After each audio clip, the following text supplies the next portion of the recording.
Nous reprenons et je suis là, comme vous voyez.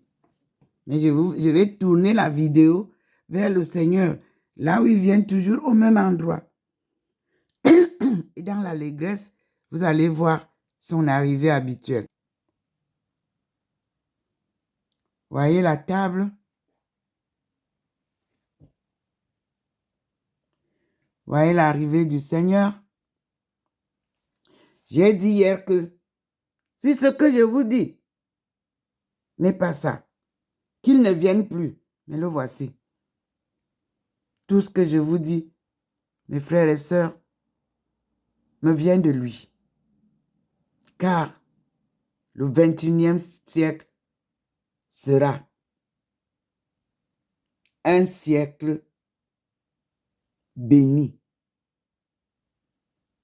Mais tout dépend de nous. Si nous accueillons le Seigneur dans la gloire. Vous-même regardez comment il traverse la route. La lumière est là. Vous-même, vous voyez ça. Vous voyez vous-même comment il illumine. Tout est blanc. Ce matin, c'est l'Eucharistie qui est présentée. C'est-à-dire, au sein de sa lumière, le soleil est devenu l'Eucharistie. Tout blanc. Et voici le Seigneur. Vous voyez vous-même comment il traverse la table habituellement. Et vous voyez comment il entre dans la maison de sa fille. Voyez vous-même sa manifestation. Nous allons rester un peu là pour observer. Voyez vous-même le Seigneur. Des apparitions tous les jours. La ville est calme. Regardez. Regardez le jardin qu'il a choisi pour représenter le jardin d'Éden. Pour vous faire savoir que la femme qui vous parle est du jardin d'Éden. Le Seigneur a choisi venir loger sa femme, sa servante ici. Je vous dis que lui, il ne fait rien à moitié. Voilà. Il ne fait rien à moitié. Voilà le Seigneur. La lumière, vous-même, vous regardez la manifestation qui se fait là, entre l'arbre, vous voyez, où il se manifeste souvent. Le Seigneur est très fâché des femmes. Et il demande que les femmes se ressaisissent. Le Seigneur est pardon.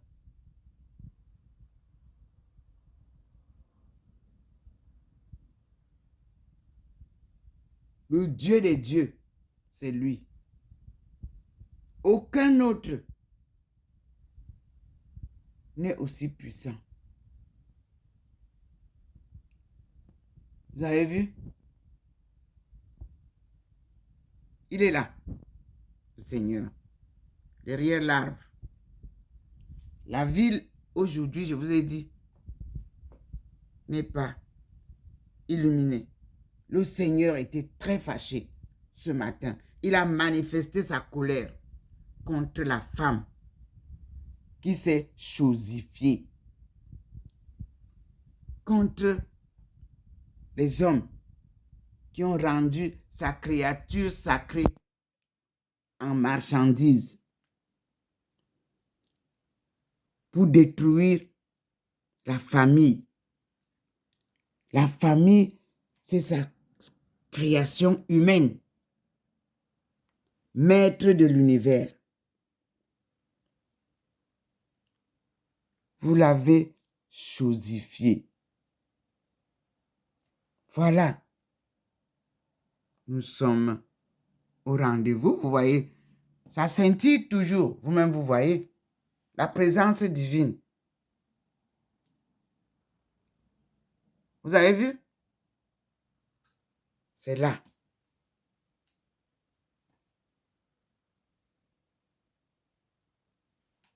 La présence divine est là.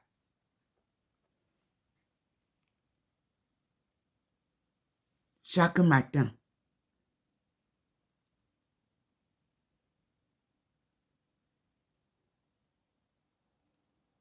Nous sommes au rendez-vous tous les matins. Dieu vous rappelle à l'ordre. Dieu veut la paix.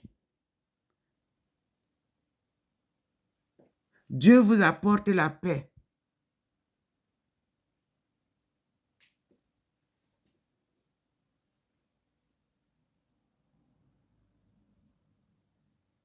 Soyez bénis, mes frères et sœurs. Il me ramène dedans. Et je rentre avec vous, mes frères et sœurs. Voyez comment lui, il entre dans la maison. Dehors, il n'y a même pas un seul oiseau. Et tout le monde est dedans. Regardez. Tout le monde dort encore. Moi, je suis au rendez-vous.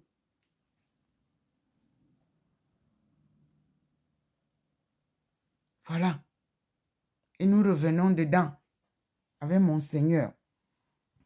Vous voyez vous-même comment la table est illuminée. Mais de ses rayons, le voilà. Il vous montre qu'il est là. Il illumine la table.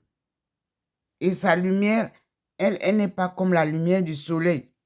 Vous voyez? C'est une douce lumière. Voyez vous-même. Nous reviendrons ici sur cette table aujourd'hui pour voir la lumière du soleil.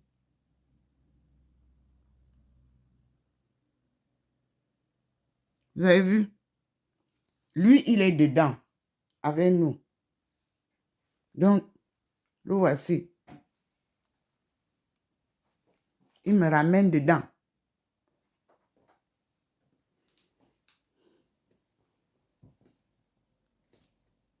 Voici le Seigneur, là où lui, il me ramène. Et vous voyez comment l'étagère bouge.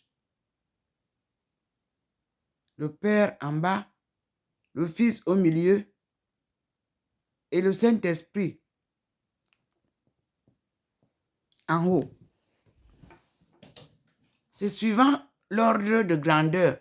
Et vous observez vous-même comment le globe est illuminé. Regardez, malgré qu'il a noirci là-bas, vous voyez comment ça scintille. Regardez dehors. C'est ma baie vitrée qui scintille là, je venais de vous montrer. Regardez les chaises vertes là, comment elles sont blanchâtres parce que la lumière du Seigneur est entrée. Et regardez la lumière du Seigneur, comment elle est. Parce que bientôt vous allez voir, là, et elle va où? Elle vient sur moi. J'ai mis le livre là par terre pour que vous voyez que voici mon pied. C'est là où je suis assise. Et regardez vous-même comment ça scintille. C'est la présence divine. On est dedans. Donc, je tourne pour que vous voyez. Me voici.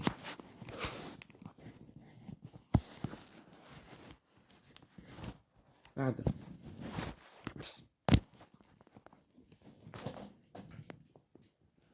Me voici encore transfiguré.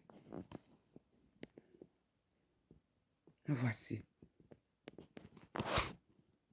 Mes frères et sœurs.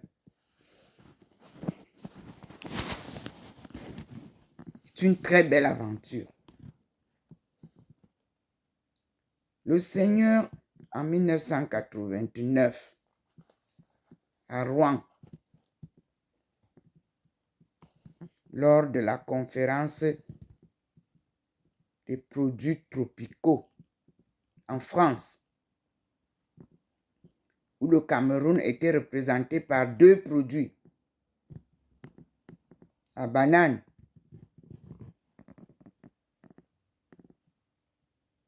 et le cacao, pour faire du beurre, pour faire des chocolats. C'était ça. Et le café était adossé au cacao.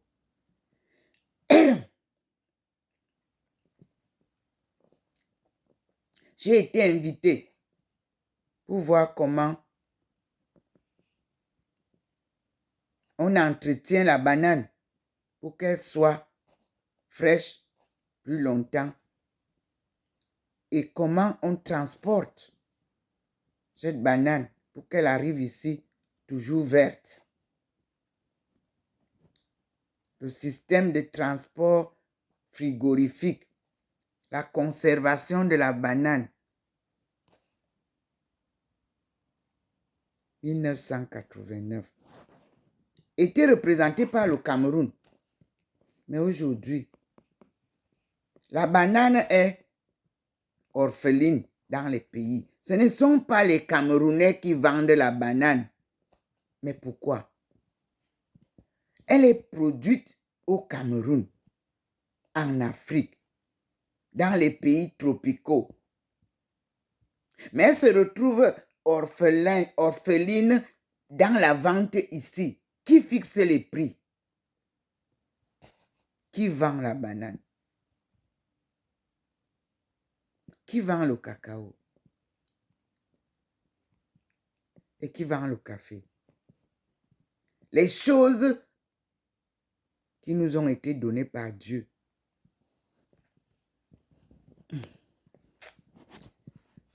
Oh mon Dieu. Chaque région de la terre produit ce qui lui a été donné par Dieu. Est-ce que vous avez compris? Vous prenez même les boutures de cacao, venez planter ici, ça ne va pas pousser. Ça n'aura pas le goût du cacao du Cameroun. On doit donc faire une coopération qu'on a appelée gagnant-gagnant, donnant-donnant. Vous avez ma thèse là, vous Africains là, qui est là seulement pour faire le bam salam. Vous devriez c'est-à-dire promouvoir ce que vous produisez pour vendre vous-même. Vous ne connaissez pas la théorie de la valeur ajoutée.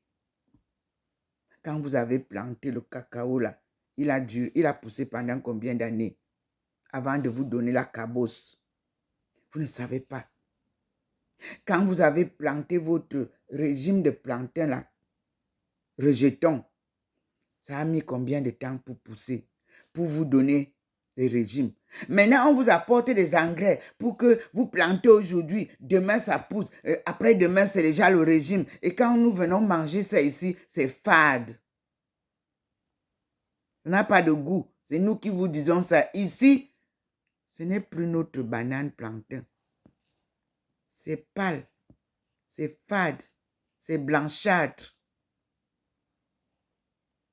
Puis, c'est nous qui consommons, qui sommes ici à l'extérieur, venant d'Afrique. Pourquoi d'autres viennent vendre ça à nos lieux et places? Quand une Africaine ou un Africain ouvre un magasin, tout ce qui vient d'Afrique, elle ne peut pas vendre. C'est les autres qui vendent à leur place. À qui profitent les échanges commerciaux? L'Afrique est dérobée de tout ce que Dieu lui a donné.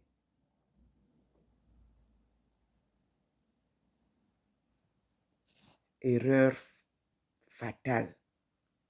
Raison de sa pauvreté. Vous qui vous emballez, qui faites des problèmes à vos présidents, vous ne comprenez rien de la théorie qui a été imposée au peuple africain par la colonisation.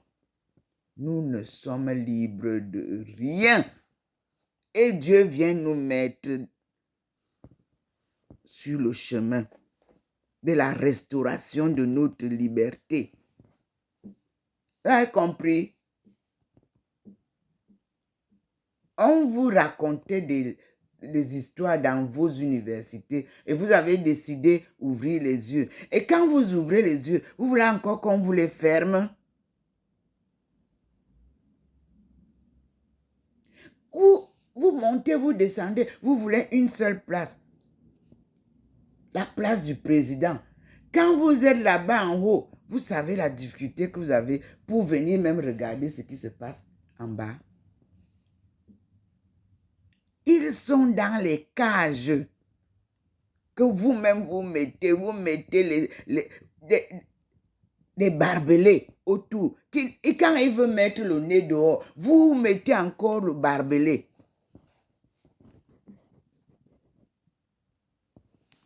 Le peuple doit lui-même être résilient. C'est ce que nous, Camerounais, nous avons hérité. Parce que nous sommes le peuple de Dieu. Ceux qui sont venus d'Égypte là, ils sont les commerçants. Bayam Salam. Ils font la promotion de la colonisation. Mais la colonisation a été bannie. Eux, ils font la promotion. Ils pensent qu'ils s'enrichissent. Ils rendent le peuple souverain esclave encore à l'intérieur. Dieu ce matin s'est manifesté pour vous dire, frères et sœurs, il n'est plus question de colonisation. Il n'est plus question de Bayam Salam à l'international. Il est question d'échanges bilatéraux.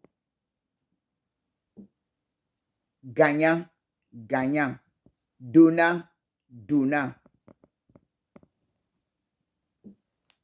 C'est pour ça que le Seigneur m'a amené en Chine. C'est pour ça que le Seigneur m'a sorti du Cameroun. C'est pour ça que j'ai respecté les consignes du Seigneur. Imaginez si moi aussi je devenais Bayam Salam à l'international. On ne serait jamais développé, mes frères et sœurs. J'ai suivi la volonté de Dieu. J'ai respecté les consignes du Seigneur pour que le 21e siècle soit le siècle africain. Cela nous a été annoncé lors de la conférence des femmes à Beijing. Coopté par l'UNIFEM de Beijing. L'UNIFEM, c'est le département de la femme aux Nations Unies. Le bureau qui se réunit pour tout, pour parler de tout et faire tout.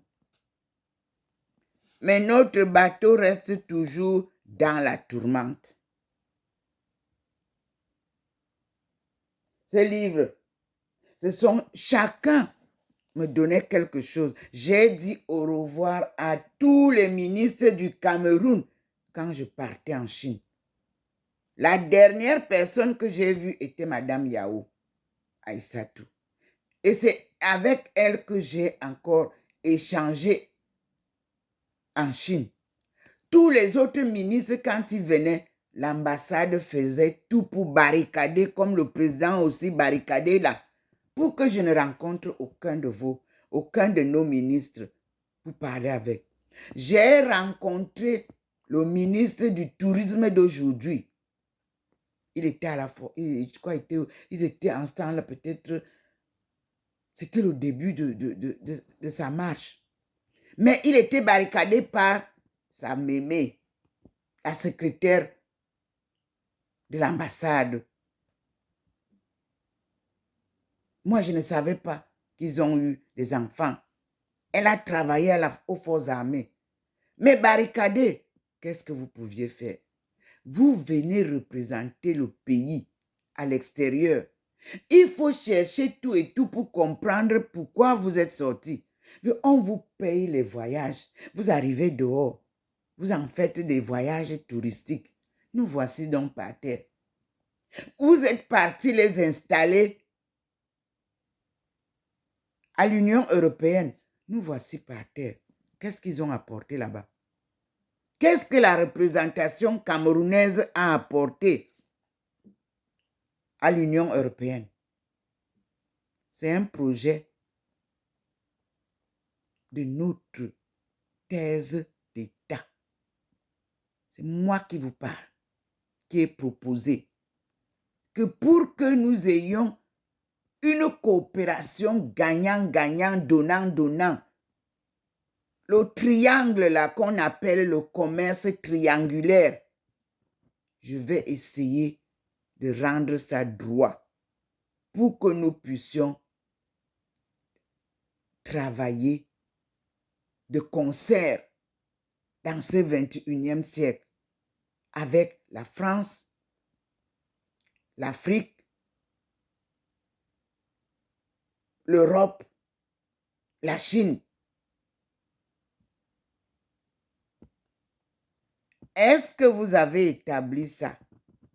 Non. Mais on vous a donné des millions, comme vous m'avez dit. Pour faire quoi?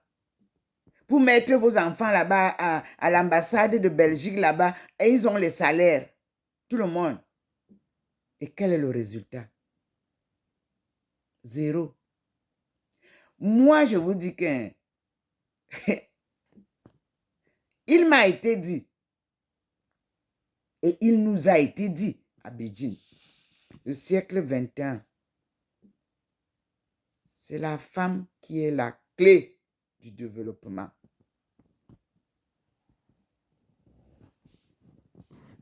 La Banque africaine de développement m'avait donné un flyer.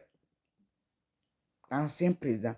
Sortez le flyer qui concernait la rencontre des femmes à Beijing, qui m'a été donné. Moi, je ne voudrais pas encore le sortir. Je l'ai gardé. Et c'est ça qui me motivait à chaque fois. Mon envie de réussir. Quand je sais que chacun d'entre vous m'a donné un document. Voici celui du ministre Grégoire Ouna. Et ça, j'ai pioché pour comprendre pourquoi il a trouvé que notre pays est un bateau dans la tourmente. Il avait raison. Nous sommes dans la tourmente parce que ceux à qui on a donné le pouvoir financier sont restés bayam salam. Et ils ont détruit le tissu industriel pour continuer à aller acheter et venir vendre. Voilà la chose. Le ministre des Finances ne fait que promouvoir ça.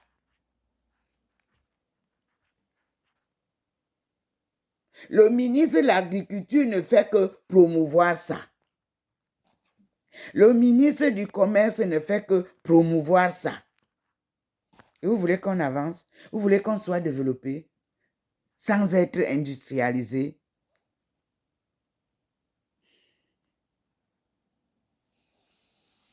Nous sommes à un tournant décisif de notre développement.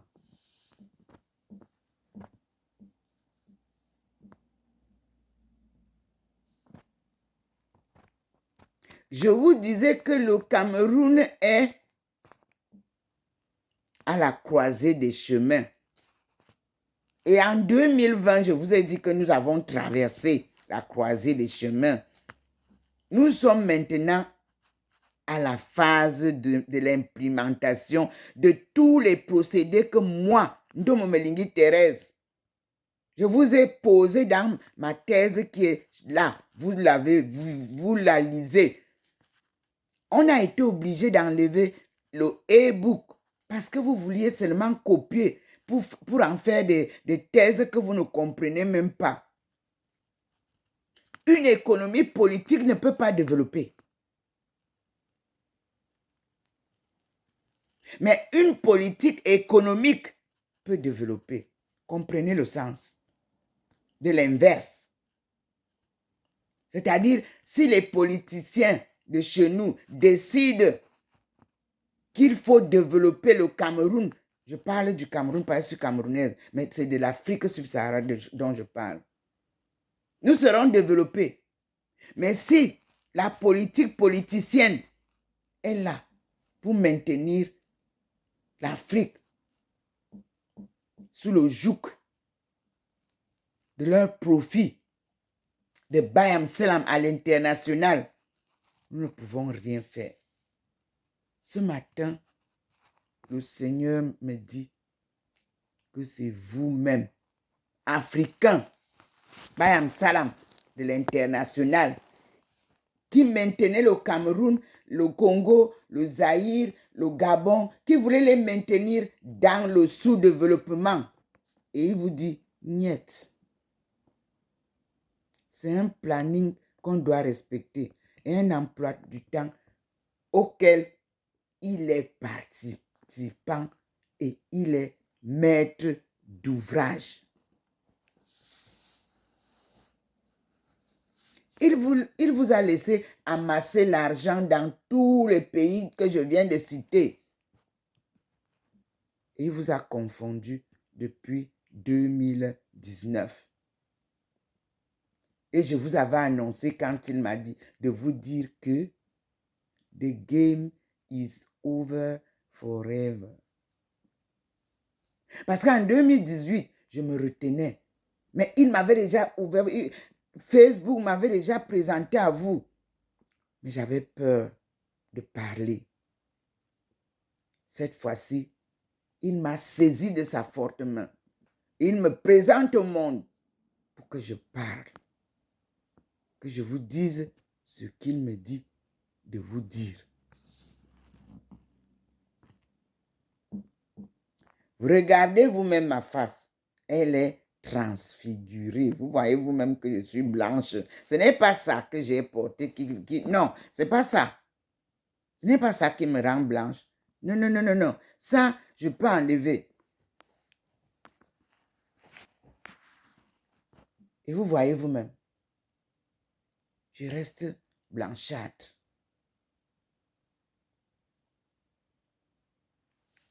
Dieu vous parle, Africain, commerçant africain. Dieu vous demande de vous ranger. C'est lui qui va mener la barque. Vous avez fait trop souffrir son peuple. Vous vous êtes enrichi, vous avez amassé, mais vous avez appauvri son peuple. Il vient faire la part des choses. Il met justice, il met pardon, il met amour, avant de mettre réconciliation. Il vous met à nu. Oui, et il vous demande de demander pardon au peuple que vous traumatisez, à qui vous avez privé de l'eau. L'eau que lui, il a inondé l'Afrique entière. Nous sommes dans les eaux. Mais l'Afrique n'a pas d'eau à boire. Lumière. Le soleil brille toute l'année en Afrique. Mais nous n'avons pas de lumière. Et en 1995, la Chine nous a donné les procédés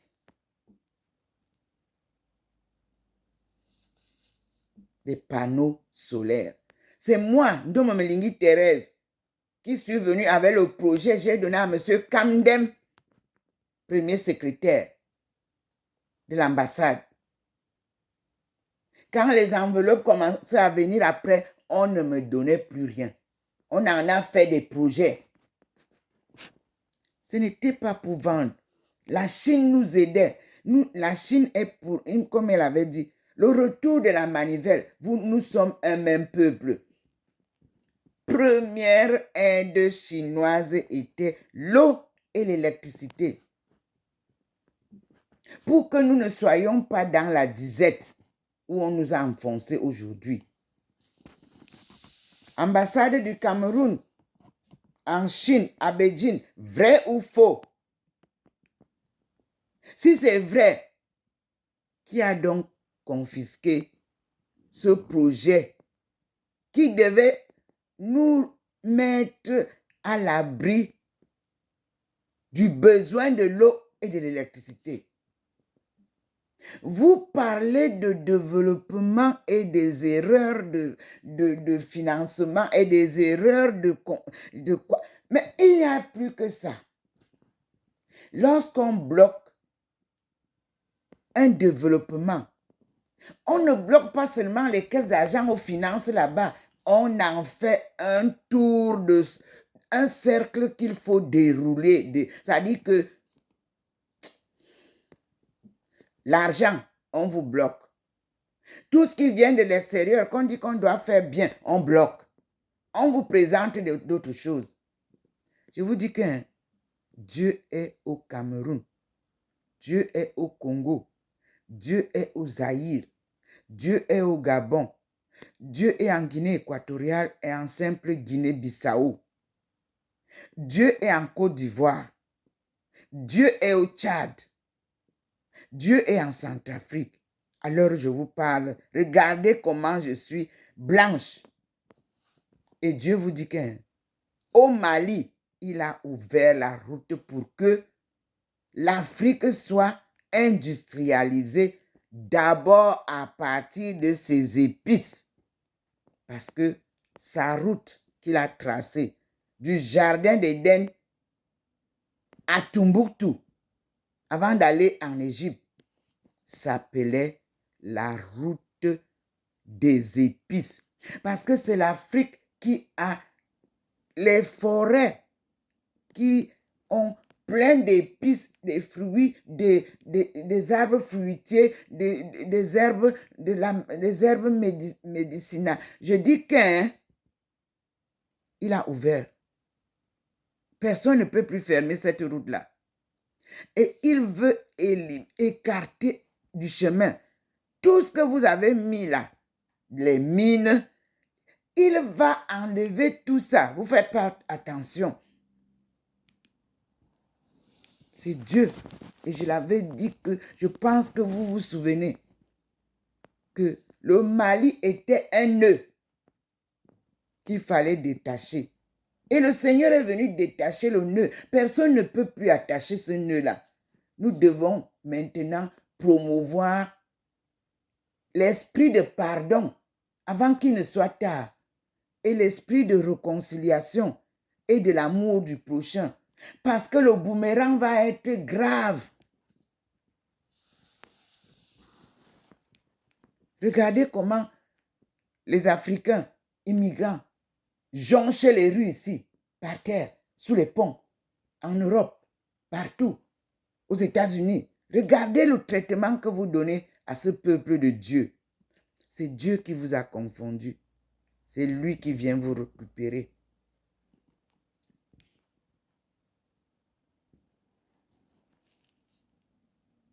Rien ne sera plus comme avant. Un temps était bien déterminé. D'aucuns disaient 70, d'autres disaient 7 ans, d'autres disaient 7 siècles. Mais le chiffre 7 est resté intact. La semaine a 7 jours. Ces gens que vous avez fait traverser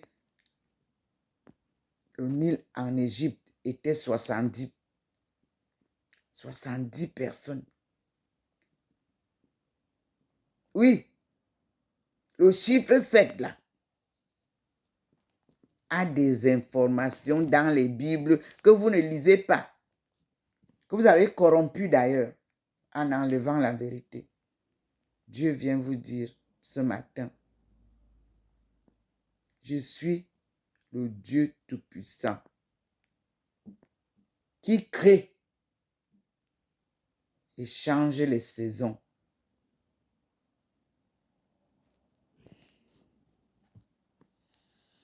Avec moi, vous composerez désormais.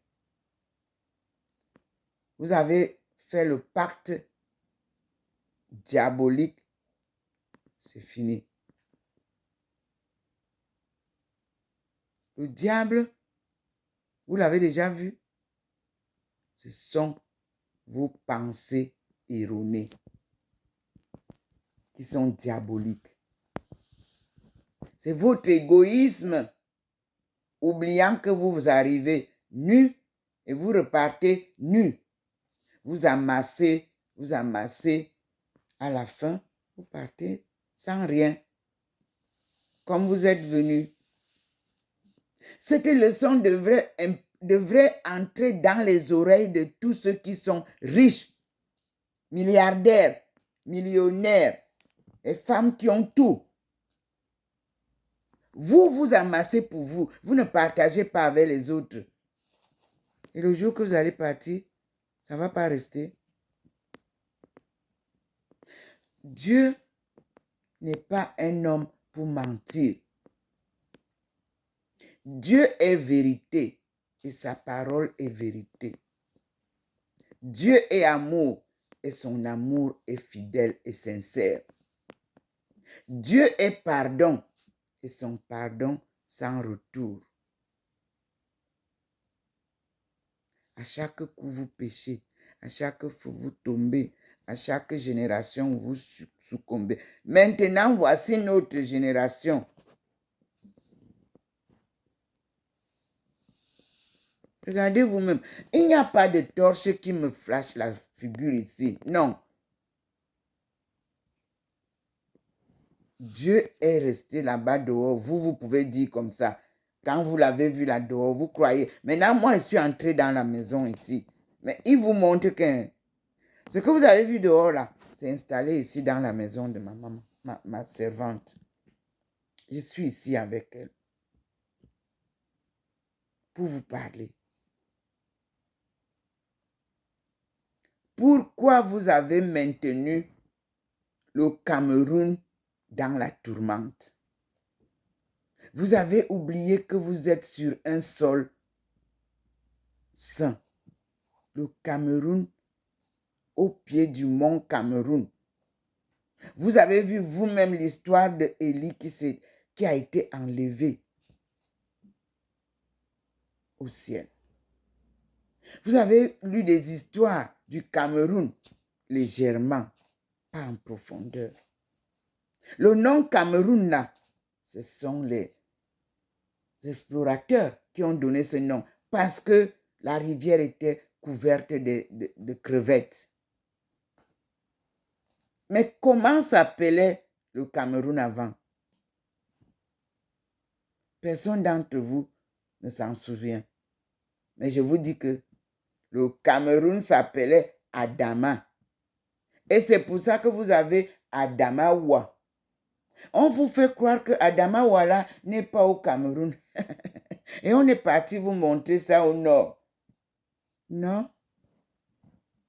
C'est tout le Cameroun qui s'appelle Adama. C'est-à-dire qui a pris le nom de notre premier ancêtre Adam. Parce que nos ancêtres, quand ils arrivaient quelque part, ils nommaient cet endroit en son nom. Adama a nommé la steppe où Dieu l'a posé. Que Adamawa.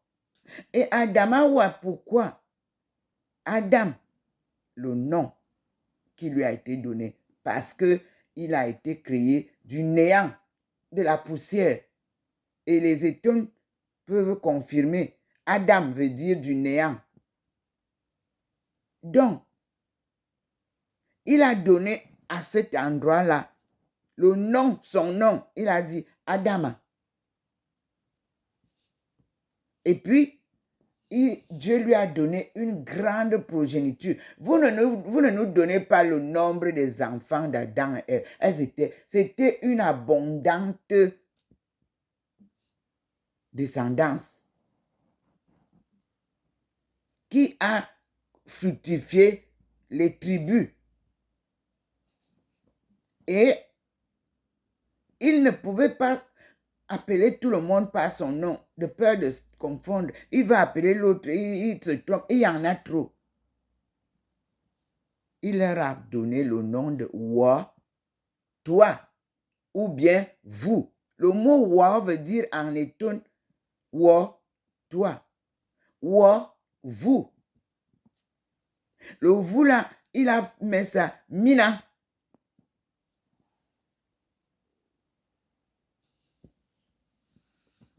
Allez écouter les étoiles. Vous avez pris la langue Ndomo. Vous êtes parti mettre ça à Tombouctou pour que nous, on oublie. Vous avez pris mon père à moi, il était à Samelima. Il était parmi les enfants qui devaient aller apprendre aux colons que les femmes. Le mot femme que vous entendez là. Et quand vous entendez boulou, c'est-à-dire que quand les papas, les grands-papas, les arrières sont venus là-bas pour apprendre à ces colons comment on parle, comment on écrit la langue là, mon père savait écrire, puisque mon père m'a dit, mais ça, ce sont Bikambi Bibi, non? C'est-à-dire, voici nos pictogrammes, non? Je faisais probatoire. Donc, les femmes que vous racontez là, que ce sont nos frères là, ce sont eux qui nous attachaient. Vous ne voyez pas que pour aller en déportation, on passe par le Gabon. Le Gabon est un petit coin du Cameroun. Un petit coin. Tout petit. C'est un village du Cameroun, le Gabon, par où on passait avec nous, attachés, pour aller à la déportation. Retrouvez Tombouctou, le Mali, que vous avez donné le Mali. Il ne s'appelait pas Mali. Tous ces noms-là, ce sont des nouveaux noms. Et vous devez étudier cette histoire en profondeur. Vous parlez d'école. Le Seigneur a dit que tout doit être fermé. On recommence à zéro. Vous n'avez pas compris ça.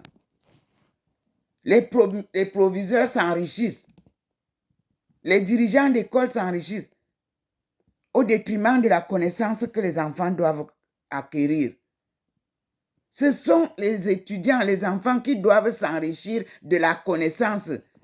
Vous, vous êtes placés là pour vous enrichir de l'argent. Comme j'ai entendu, vous m'avez envoyé les vidéos. Vous-même, vous témoignez que dans les écoles,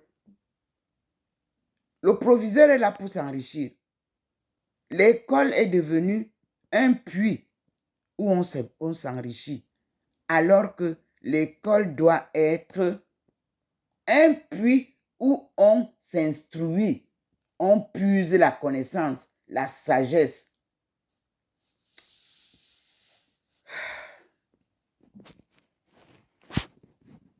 Mes frères et sœurs, je vous en prie, adoucissez un peu vos péchés. Sortez de ça. Un nettoyage sera fait. Vous voulez les mettre en prison, il n'y aura pas de place dans les prisons. Parce que tous les proviseurs seront en prison. Il y a combien d'écoles? Il y a combien d'universités?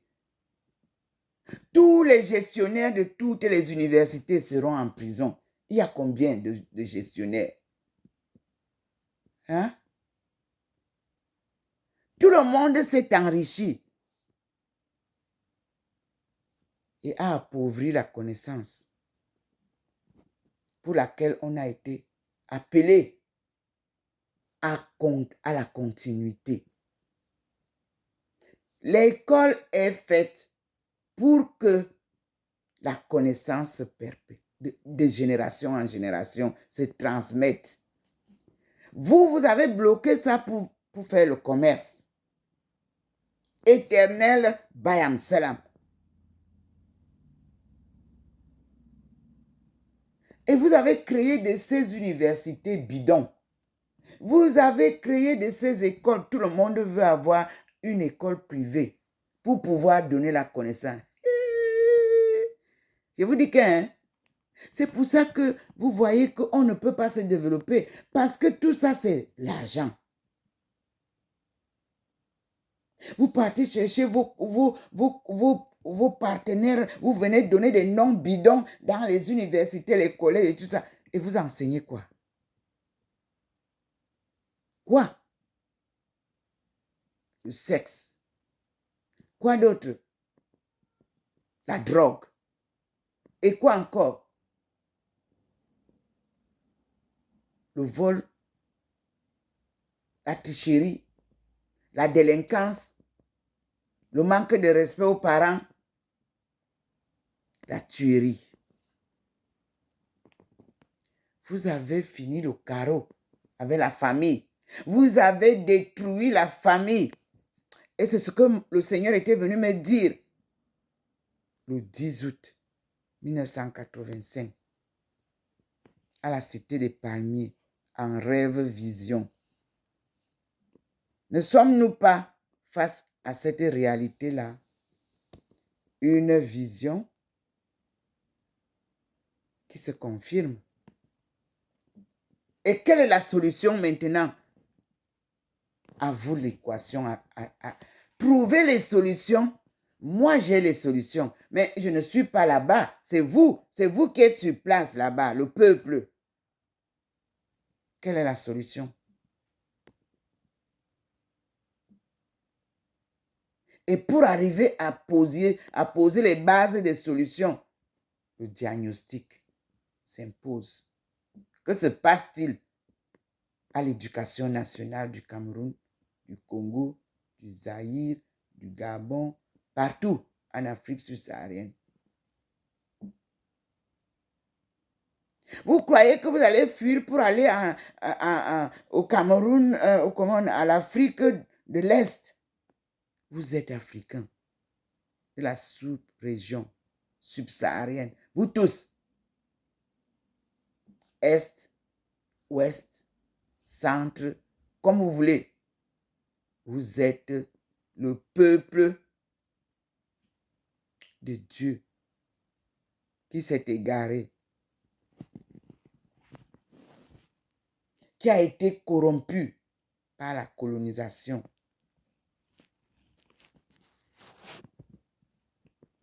Nous allons louer notre Dieu, le Dieu de nos ancêtres, le Dieu de nos aïeux. Il n'était pas un Dieu de méchanceté. Il n'était pas un Dieu tueur. Il n'était pas un Dieu hypocrite. Il n'était pas un Dieu corrupteur. C'est un Dieu de vérité, un Dieu qui sauve. Le seul. Vous avez multiplié les églises. Il n'y a rien. Les pasteurs, tout ce qu'ils vous racontent là, c'est faux. Ils se font de l'argent. Ils ont pris quelques passages de la Bible. Ils vous endorment avec ça. Merci à la confession et au témoignage du pasteur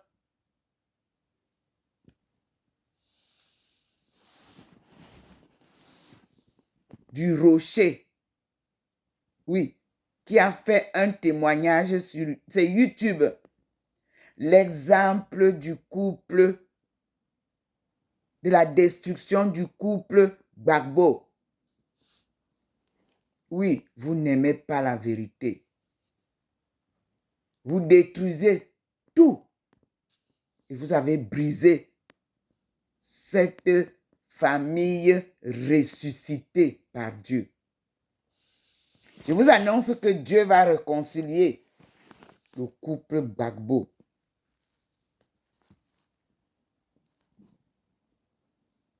Avec Dieu, tout est possible.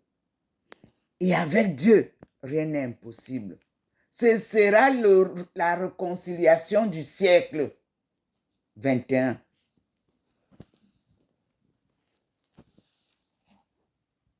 Oui. Ce sont les étapes.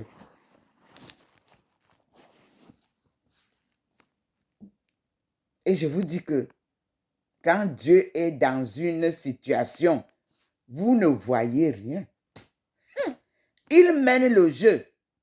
Il dynamise. Il vous confond devant vous. Vous-même, vous voyez devant vous la réalité. Est-ce que M. Gbagbo, avec Mme Gbagbo, qui ont été emprisonnés, si le couple la sortait, Est-ce que vous n'alliez pas chanter sur les toitures la gloire de Dieu? Mais on a cassé un pied. Il va soigner le pied là. Et les deux pieds vont se mettre ensemble. Et nous allons louer Dieu.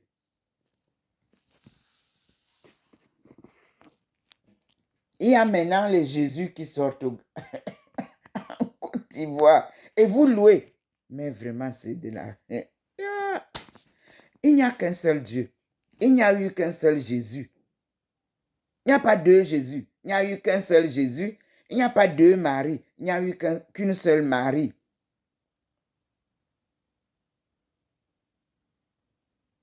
Sur lesquels Dieu s'est posé.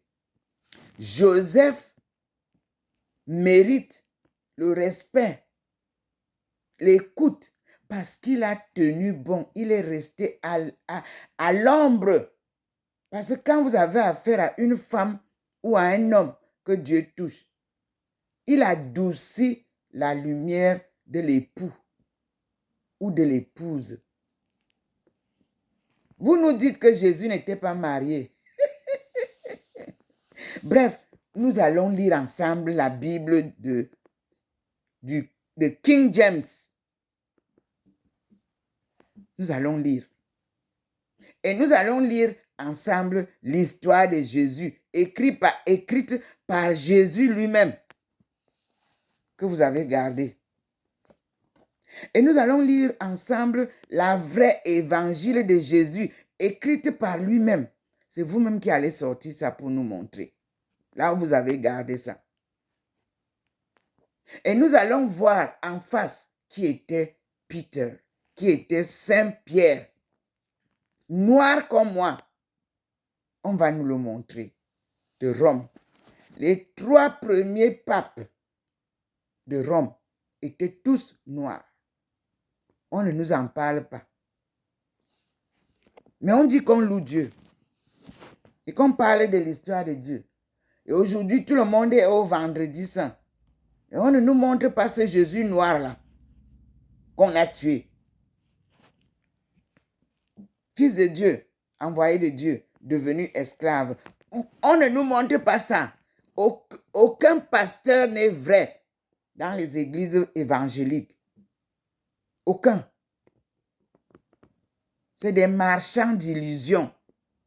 Et c'est des marchands de la parole de Dieu. Ils auront des comptes à rendre pour l'argent qu'ils gagnent. Au dos des ignorants.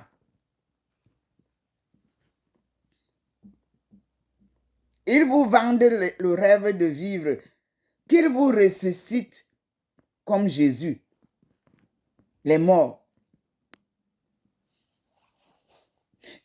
Ils prennent des petits passages de la Bible, ils vous endorment avec ça. Pour que vous-même, vous ne soyez pas conscient que vous pouvez entrer dans votre maison, fermer votre chambre comme on avait dit, et parler avec ce Dieu qui parle avec moi ici aujourd'hui. Moi, quand je suis arrivé à Saint-Louis,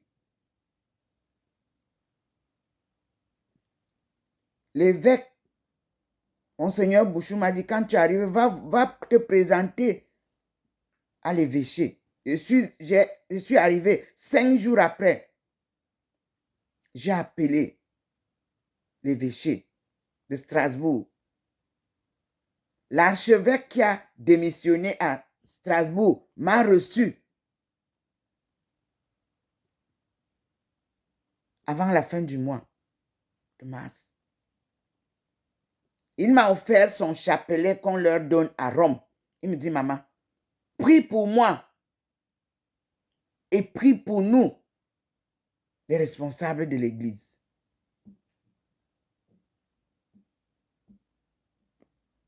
Vous aussi, aujourd'hui, priez.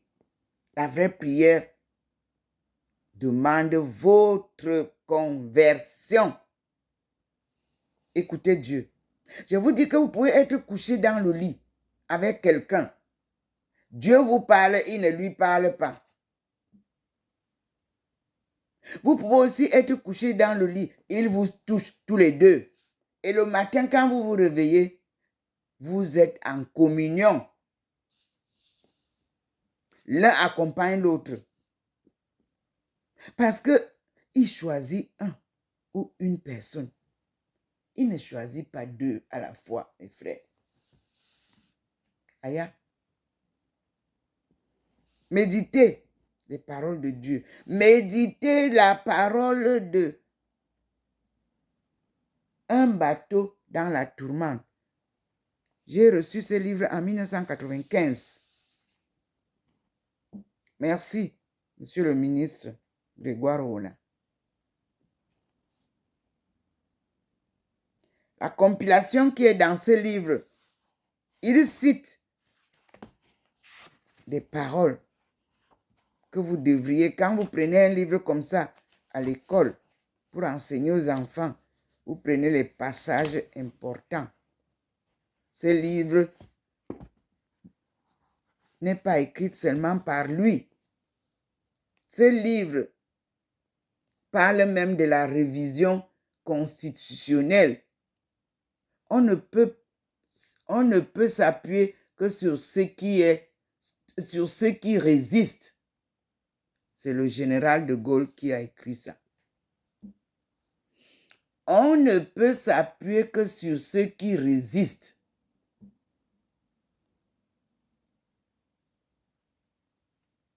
Vous évoquez le processus de réforme constitutionnelle comme étant l'ultime étape de ce processus de démocratisation. Mais cette réforme met beaucoup de temps à prendre corps. Promise en 1992, elle n'a toujours pas abouti en 1995. Qu'est-ce qui fait problème à votre avis?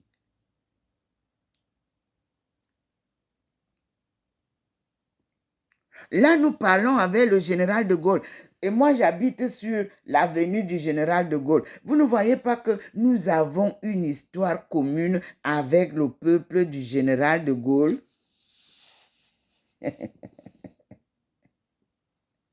Comme vous, ils sont aussi sous-développés. Comme vous, ils sont aussi pauvres. Comme vous, ils revendiquent aussi la liberté. Comme vous, on ne leur donne pas ce qu'on leur promet pendant les élections. Vous voyez ça? Nous sommes pareils, mes frères. Nos frères ici ne sont pas mieux que vous là-bas. Prions. Prions pour la France. Que Dieu seul donne à la France le leader qu'il choisit, lui, Dieu. Le bon leader ou la bonne, je ne sais pas. C'est lui. Le et là n'existe pas dans le leader. Le leader, c'est le leader. Donc, vous voyez, vous avez triché. Il fallait dire le leader ou la leader. Avec eux. Maintenant, vous allez vous souvenir de Jeanne d'Arc en France. Oui, c'est le moment de lire l'histoire de la France.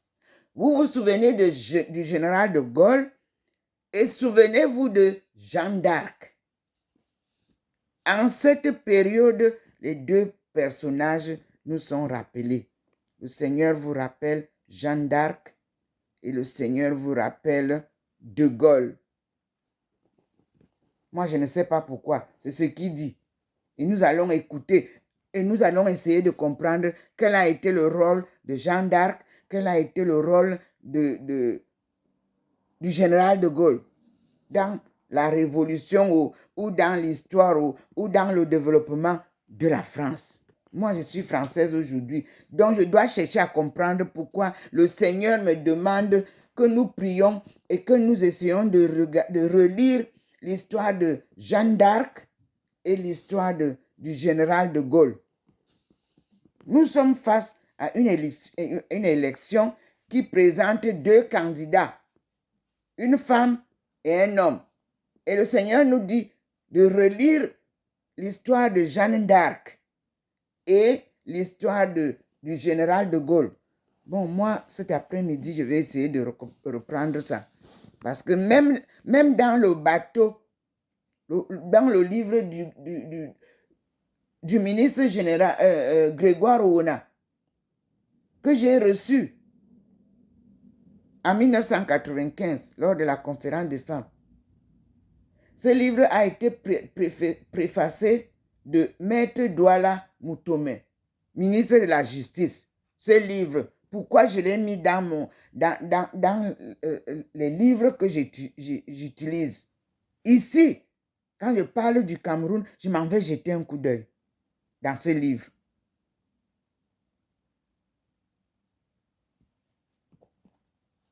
Et dans ce livre, le président de la République d'aujourd'hui, son Excellence Paul Biya, il fait mention des inégalités du partage dans ce livre. Vous voyez?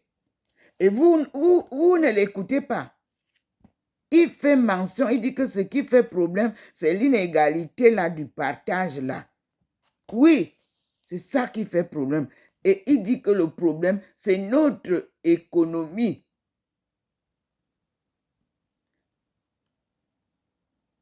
Il dit que l'économie où le bas blesse notre talon d'Achille. Allez lire ce livre à la page 137. Je vous lis ce que dit le Seigneur, notre Père de la nation. Il parle, vous n'écoutez pas. Quand les blogueuses viennent mettre le feu, encenser la toile, vous sortez tous. À la page 137 de ce livre, je cite le président de la République que l'écrivain a cité. Il dit ceci. Économie, où le bas blesse, notre talon d'Achille. N'est-ce pas? N'est-ce pas, je vous dis que je suis économiste. N'est-ce pas, je dois m'intéresser à ce que l'économie fait chez nous. Écoutez, le président Paul Biya avait dit dans ce livre, il faut aussi se le dire sans détour. La richesse du pays reste inégalement répartie entre les diverses couches de la population. Je suis en train de lire le livre. L'aisance matérielle reste l'apanage d'une minorité et la pauvreté le lot du plus grand nombre, malgré les immenses potentialités économiques que recèle le Cameroun. Dans cette course effrénée vers les biens matériels, chacun se plaît à dire que c'est le plus malin qui gagne, c'est-à-dire, en fait, le plus malhonnête. Et la devise pour quiconque veut réussir dans ce contexte est entre guillemets, en affaires, il n'y a point de morale. Point d'exclamation. Je m'élève de toutes mes efforts. Je m'élève de toutes mes forces contre cette vision cynique des choses. Signé Paul Biya. Non, il faut que je vous relise ça. Les enfants, que vous compreniez, vous, on n'instruit pas selon votre Père de la Nation. Écoutez ce que le Père de la Nation a dit dans ce livre, à la page 137 du livre-ci. Le livre-ci a été écrit par le ministre Grégoire Ouna. Le titre, c'était « Un bateau dans la tourmente ». Il a posé la question. Il n'a pas dit que un bateau dans la tourmente. Il pose la question. Un bateau dans la tourmente. En bas, Cameroun, 2 points. Des raisons d'espérer. Quand vous parlez d'une thèse, vous cherchez les solutions. Et pour chercher les solutions, il faut comprendre. Et pour comprendre, il faut essayer de fouiller. Qui a dit quelque chose concernant ce bateau en tourment? Et nous avons notre Père de la Nation qui est cité dans cette œuvre que j'ai reçue lors de la conférence des femmes. Merci, Madame Grégoire Owona. Merci, Monsieur le ministre Grégoire Owona. J'ai reçu le cadeau par créance. Merci, ma meilleure amie. Et je lis. Je lis pour que vous compreniez. C'est le chapitre 7. Économie. 2 points. Où le bas blesse. Point. Notre talon d'Achille. C'est le président de la République qui parle. Le président de la République, son Excellence Paul Biya, qui parle. Et ce livre, nous sommes en 1995. Voici ce que dit le président de la République. Il faut aussi se le dire sans détour, virgule, la richesse du pays reste inégalement répartie entre les diverses couches de la population. 3 points. L'aisance matérielle reste l'apanage d'une minorité et la pauvreté le lot du plus grand nombre malgré les immenses potentialités économiques que recèle le Cameroun. 3 points. Dans cette course effrénée vers les biens matériels, virgule, chacun se plaît à dire que c'est le plus malin qui gagne, virgule, c'est-à-dire en fait, virgule, le plus malhonnête, point. Et la devise, virgule, pour quiconque veut réussir dans ce contexte est 2 points. Entre guillemets, en affaires, il n'y a point de morale, fermez la guillemets, point d'exclamation. Je m'élève de toutes mes forces contre cette vision cynique des choses. On ferme enfin les guillemets qui viennent à partir du haut. Il faut. Ça commence par les guillemets et ça vient se terminer. Je m'élève de toutes mes forces contre cette vision cynique des choses.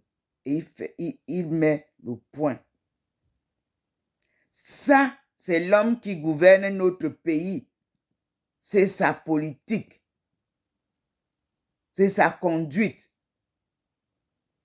C'est son sens de patriotisme. C'est sa résilience à ce que le peuple ait un partage équitable. Mais malheureusement, ce n'est pas le cas. Alors, il y a une question. Quel regard jetez-vous sur la situation économique du Cameroun qui préoccupe beaucoup de personnes? Point d'interrogation. Quelle thérapeutique préconisez-vous pour sortir du marasme actuel? Moi, c'est la page qui m'a le plus intéressé dans ce livre. C'est cette page-là. C'est cette page, Monsieur le ministre, page 137. Ici, il y a questionnement. Ici, il y a un constat et analyse par le Père de la Nation. Monsieur les dirigeants des universités, avez-vous lu ce livre? Monsieur les chefs des partis politiques, avez-vous lu ce livre? Vous qui condamnez le président de la République, avez-vous lu ce livre? Avez-vous écouté ce discours? Puisque ce n'est pas le président qui vient écrire dans ce livre, c'est un discours du président de la République.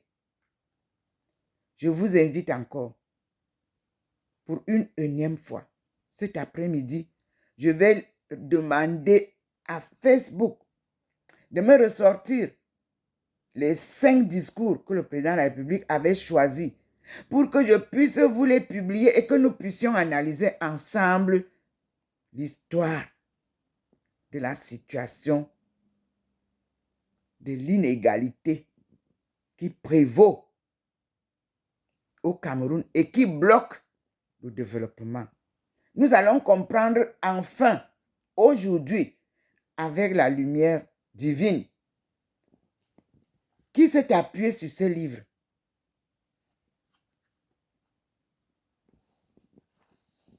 pour débloquer la situation du Cameroun. Parce que le Cameroun, c'est le berceau de l'humanité. Le Cameroun, c'est l'Afrique en miniature. Le Cameroun représente toute l'Afrique subsaharienne. Là. Tous les peuples de l'Afrique subsaharienne viennent d'ici, du Cameroun. Et ils sont même représentés là, au Cameroun.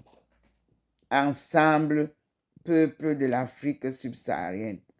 Je vous annonce que Dieu vient vous sortir du chaos où la colonisation vous a plongé. Où les peuples d'Afrique, c'est-à-dire les forces endogènes qui sont là-bas, nés là-bas ou non, mais africains, camerounais, commerçants, bayam salam, vous gardent plongé. Parce à eux qu'on a tout donné. Relisez calmement, écoutez calmement ce que je viens de vous lire là. Comme une dictée que je viens de vous faire. Que vous soyez au cours préparatoire, que vous soyez au cours élémentaire, que vous soyez au collège, que vous soyez à l'université. Voilà un cours que je vous fais qui touche toutes les couches de la société. Maman ne sait pas parler français. Traduisez-lui ça en sa langue. Dites-lui que la maman qui parle là dit que le président de la République avait dit ceci et que le livre dont qu'elle lit là, c'est le livre que le ministre Grégoire Owona a écrit. Il a publié ça en 1995 et quand elle était à la conférence des femmes, le ministre lui a envoyé ça par son épouse. Elle est venue lui donner ça là-bas. Parce qu'elle était là. Crescence était à la conférence des femmes. Je vous invite, mes sœurs, même si vous avez vieilli, même si vous êtes malade, regroupez-vous. Faites-moi la ceinture qu'il me faut pour 2025. N'écoutez pas les cancans de la petite jeunesse là qui ne connaît rien. Vous avez cheminé avec moi. Vous savez ce qu'on s'est dit à la conférence des femmes. Organisez-vous. Prenez une audience auprès du président de la République parce que vous ne pouvez pas aller prendre l'audience chez Madame Biya. Elle ne comprend rien de ce que vous avez vécu. Elle est dans sa génération. Ne l'en voulez pas. Elle n'était pas avec nous. Elle ne comprend pas ce que nous vivons en profondeur. Peut-être vous allez l'aider à mieux comprendre la situation maintenant. On s'amende, on fait une erreur, on rectifie. Comment elle peut envoyer chercher des gens comme ça là qui peuvent venir alors faire le désordre maintenant qui est installé au Cameroun? On appelle blogueuse. On dit que c'est la présidence qui les a convoqués. On me parle de madame qui... On cite même les noms. Est-ce que quand nous, Maman Irène, nous disait d'aller faire quelque chose, est-ce qu'on venait citer son nom sur les plateaux? Quand Maman Foni et moi et Maman Yao Aïssatou, on vous a réunis, Est-ce que vous êtes partis chanter ça dans les rues, que c'est nous qui avons fait quoi? Non.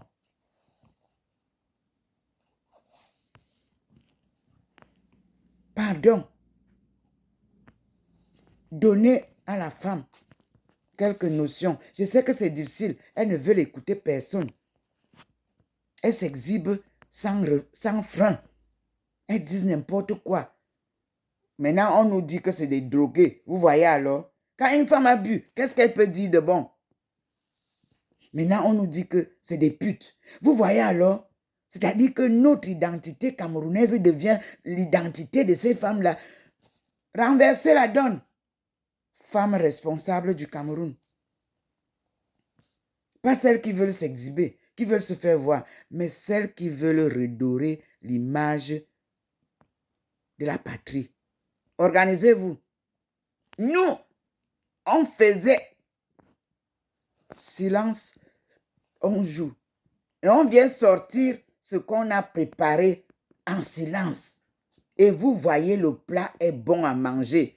Vous avez vu comment nous avons organisé avec mes sœurs. 3 femmes ont marqué la présence du Cameroun en Chine. Paix à son âme.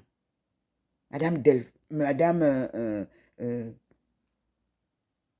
Françoise Foni. Paix à son âme. Vraiment. Vous ne pouvez pas savoir de quoi elle était capable. Lorsque l'ambassadeur du Cameroun a dit que moi qui ai organisé pendant 6 mois, travaillant bénévolement avec les Nations Unies, je ne dois pas être présente à Aïrou, où moi j'ai initié la maison africaine. Madame Foning a dit à Elé, il est vivant, que si tu avales les gens, tu vas m'avaler.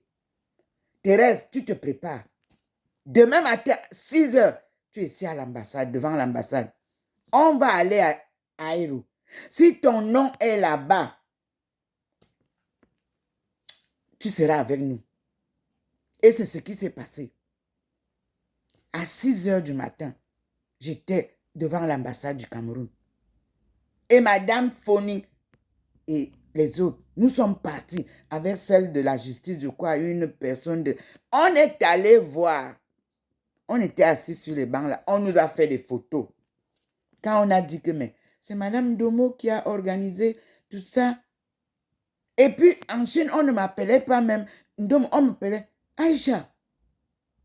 C'est elle qui a organisé avec nous, elle travaille avec nous. Mais on ne comprend pas pourquoi elle ne doit pas participer. Ce que Dieu a écrit sur ton front, mes frères, ici, chacun de nous sort avec son livre ici et dans sa main. Ce n'est pas cette Ndomo-là que vous avez chassée. Ce n'est pas elle qui vient vous sortir le corriger aujourd'hui. Je suis resté calme, mais dynamique pour terminer l'œuvre de Dieu avec lui. Pour accomplir la mission que Dieu m'a donnée, pour vous sortir du chaos. Frères et sœurs, lisez Isaïe 49, 1 à 13. À tout à l'heure. La journée continue. Le Seigneur voudrait maintenant que je vous montre comment est la lumière du soleil. À tout à l'heure, mes frères et sœurs. De très beaux enseignements divins.